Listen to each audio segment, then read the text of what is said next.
Assalamualaikum warahmatullahi wabarakatuh. Halo semuanya. Di video kali ini saya akan membahas terkait nasib KPM atau masyarakat yang belum didatangi terkait survei ground check ini.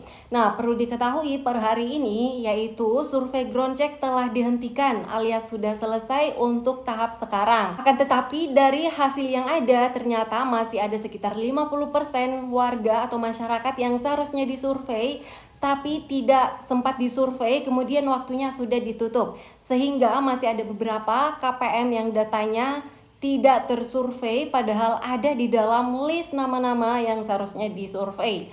Nah, lalu bagaimanakah nasib KPM tersebut atau masyarakat tersebut yang belum disurvei sampai dengan hari ini?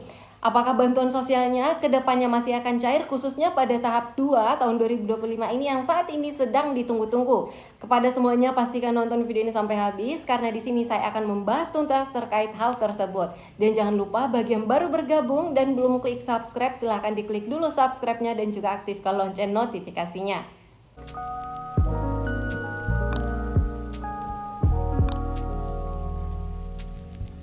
Baiklah, langsung saja hal yang pertama yang harus diketahui bahwa saat ini pemerintah telah menghentikan yang namanya survei ground check dan akan menggunakan data yang ada sementara untuk diserahkan ke BPS untuk menjadi acuan penyaluran bantuan sosial pada tahap kedua tahun 2025 ini, yaitu periode salur bulan April, Mei, dan Juni. Selanjutnya nanti menurut informasi per 3 bulan sekali akan tetap dilakukan survei ground check dan nama-nama yang akan disurvei nanti yaitu untuk menyelesaikan list nama-nama masyarakat yang seharusnya disurvei pada tahap ini akan tetapi tidak sempat disurvei. Jadi jangan khawatir buat Bapak Ibu semuanya yang belum disurvei khususnya karena selagi Bapak Ibu masih layak bantuan sosial dan tidak termasuk di dalam daftar masyarakat tidak layak bansos, maka bantuan sosialnya untuk tahap kedua dan seterusnya masih akan tetap cair.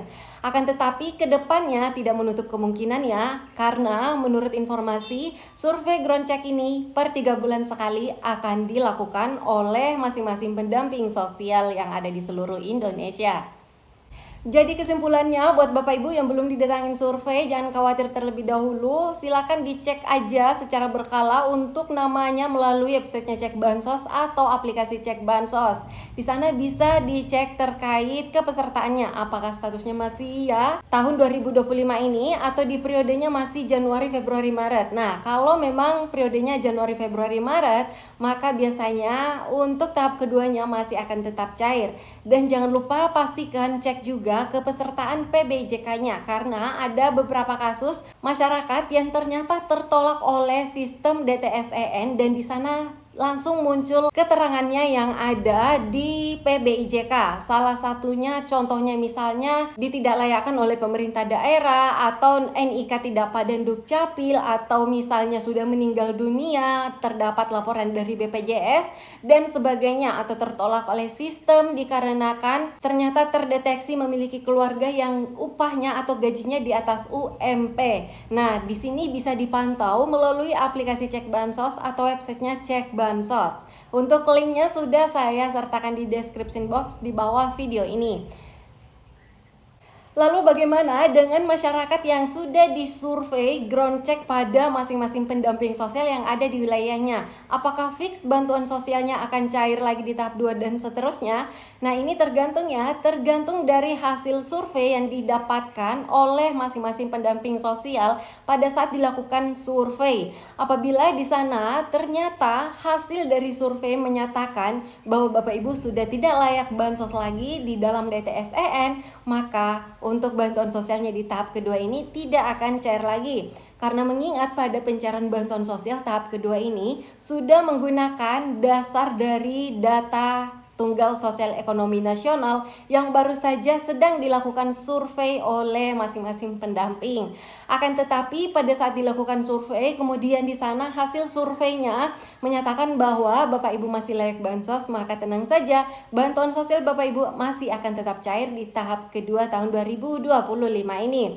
Nah, perlu diketahui hasil survei nanti yang menentukan tetap saja sistem yang ada di Pusdatin Kementerian Sosial, bukan pendamping sosial yang yang turun ke lapangan langsung mengumpulkan data dan informasi. Tugas pendamping sosial di sana hanya mengumpulkan data-data yang dibutuhkan, yang diminta, dan informasi yang diminta melalui aplikasi Sixma yang ada dimiliki oleh masing-masing pendamping.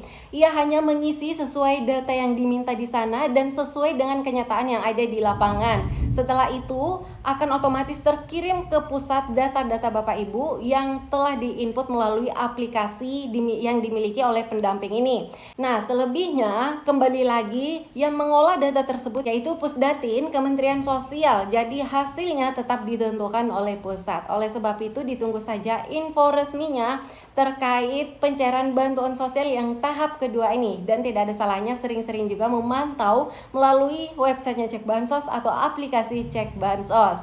Nah, terkait informasi pencairan bantuan sosial untuk tahap kedua tahun 2025 ini, untuk periodenya di sana belum berubah ya menjadi periode salur April, Mei, Juni, karena mengingat untuk closing survei ground check itu baru closing per hari ini. Jadi masih menunggu waktu paling cepat yaitu pada bulan Mei mendatang untuk penyaluran bantuan sosial tahap kedua, baik itu PKH ataupun BPNT program sembako. Kemungkinan besar akan dimulai penyalurannya yaitu minggu-minggu pertama paling cepat di bulan Mei mendatang sampai dengan bulan Juni mendatang, atau sampai semua bantuan sosial tersebut untuk tahap keduanya tersalurkan. Nah, saat ini juga masih sedang memenuhi kuota PKH tahap 1 dan kuota BPNT tahap 1 tahun 2025 ini, karena masih ada cukup banyak sekali masyarakat yang belum cair bantuan sosialnya yang tahap 1 tahun 2025 ini. Oleh sebab itu saat ini masih sedang fokus menyelesaikan penyaluran bantuan sosial tersebut. Kemudian akan dilanjutkan pada proses pencairan bantuan sosial yang tahap keduanya. Selanjutnya, apa saja ciri-ciri masyarakat yang tidak lolos survei ground check pada tahap 1 ini? Yaitu diantaranya apabila pada saat dilakukan survei ternyata orang tersebut menolak survei, menolak untuk disurvei karena khawatir nanti akan ketahuan hartanya misalnya.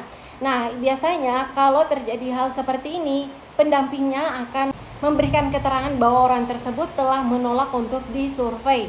Selanjutnya yaitu apabila terdapat di sana pada saat dilakukan survei ternyata orang tersebut memiliki lahan yang tidak bergerak cukup banyak sekali, atau memiliki mobil misalnya dan juga motor yang harga motornya di atas 30 juta. Nah, berikutnya yaitu apabila orang tersebut ternyata daya listriknya di atas 2200, dan salah satunya juga apabila orang tersebut memiliki salah satu anggota keluarga yang gajinya di atas UMP atau UMK, atau memiliki anggota keluarga yang sudah lolos P3K atau ASN, TNI atau Polri dan sebagainya, aparatur sipil negara lainnya. Nah, jadi buat Bapak Ibu yang pada saat disurvei kemudian merasa barangkali saya tidak lolos survei dikarenakan ketahuan ternyata saya memiliki aset demikian bla bla bla seperti itu, maka ikhlaskan saja kalau memang bantuan sosialnya di tahap kedua ini tidak akan cair lagi. Karena tentunya dengan Bapak Ibu tidak masuk lagi sebagai penerima bantuan sosial dikarenakan ternyata sudah mampu, cukup mampu secara sosial ekonomi. Artinya Bapak Ibu membuka peluang, membuka kesempatan bagi masyarakat lain yang betul-betul layak terima bansos akan tetapi selama ini belum menerima bantuan sosial dikarenakan kuotanya penuh.